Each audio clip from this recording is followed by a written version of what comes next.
Today, we're reviewing Thread in the perspective of Jane, a stressed-out college student feeling overwhelmed by her commitments that span between classes, work, extracurriculars, and family and social obligations.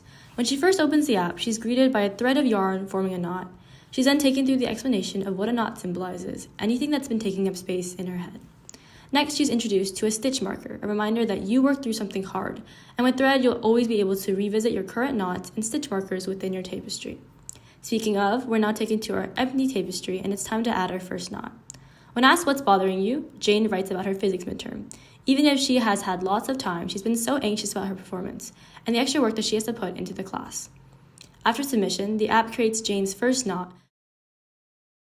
and there's the option to dig deeper and given reflection prompts to better visualize and reflect on your feelings. Jane chooses to shuffle and identifies that the time constraint before her midterm is the underlying current stressor, and now she's added her first knot to her tapestry. A couple weeks later, on her 14th day of using the app, she gets a friendly reminder that she can revisit her knot relating to her physics midterm. Now she has multiple current and previously resolved knots, and she returns to focus on the physics midterm knot.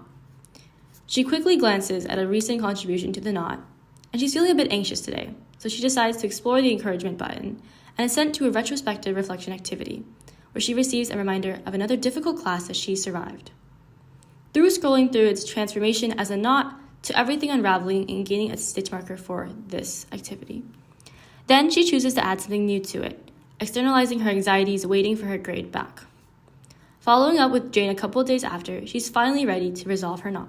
But first, Thread takes her through the process of revisiting how it began and her thoughts throughout the entire knot's lifetime. Afterwards, she's prompted to actively reflect on how she felt through experiencing this knot and how her knot unravels. Before she gets to move on, however, Thread gives her a stitch marker to memorialize the resolved knot while still being able to remember the entire experience from start to finish. When life gets overwhelming, people have nowhere to go that meets them where they actually are. Thread isn't a journal or a to-do list. It's a space that helps you externalize the chaos just enough to see it clearly, then quietly shows you that you've untangled knots just like this one before.